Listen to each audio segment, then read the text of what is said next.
Everyone, I know this is a weird angle, but it's the only way I can get my face in here with my jewelry. I thought I would start making jewelry making videos. It sounds kind of weird, making jewelry making.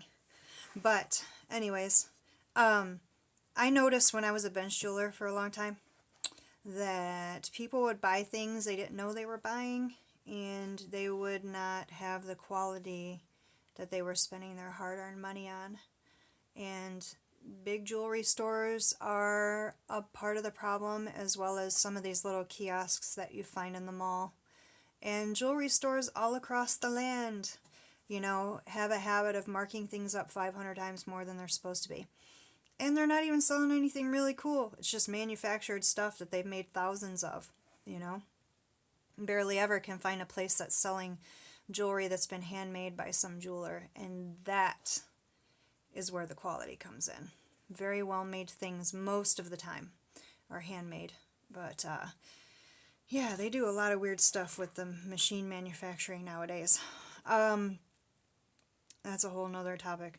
But today my jewelry making video is about stone setting and why stones are set the way they are, and why you might lose your stones every now and again, especially if you have rings.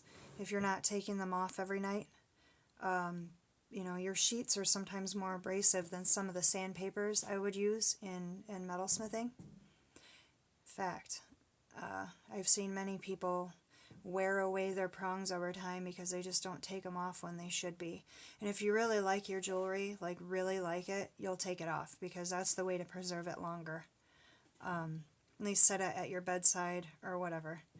But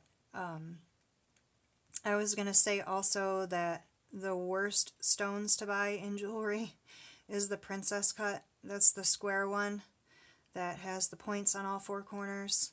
Really easy to lose, really easy to break. They don't like to seat properly, and they are really delicate. Like, us jewelers cringe every time we have to set one because they just don't want to set evenly.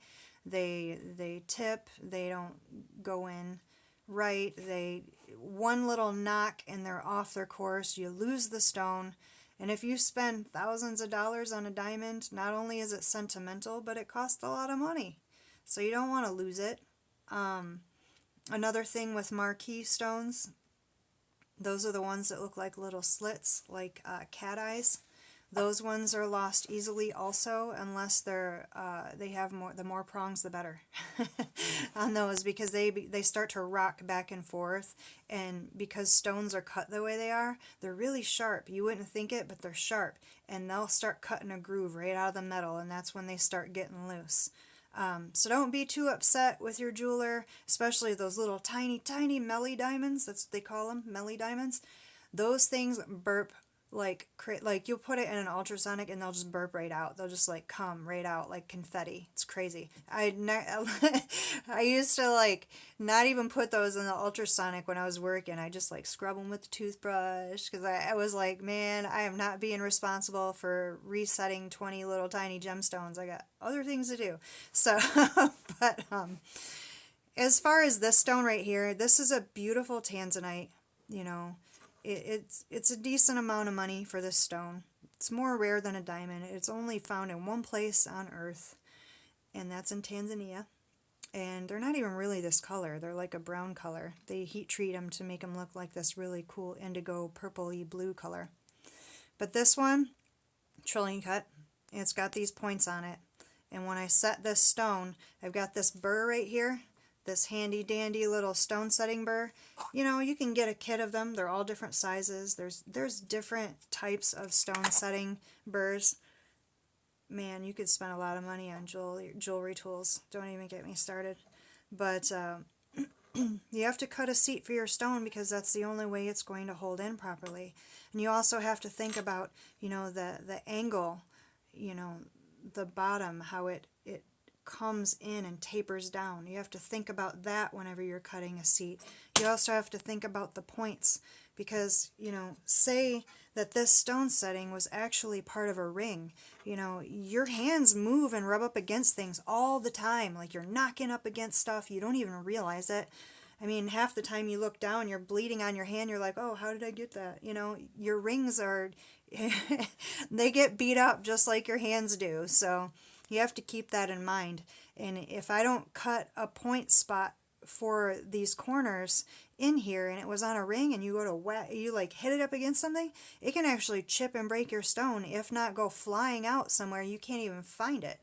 So, you know, it's extremely important to be seating your stones properly. And it takes a while to get used to it.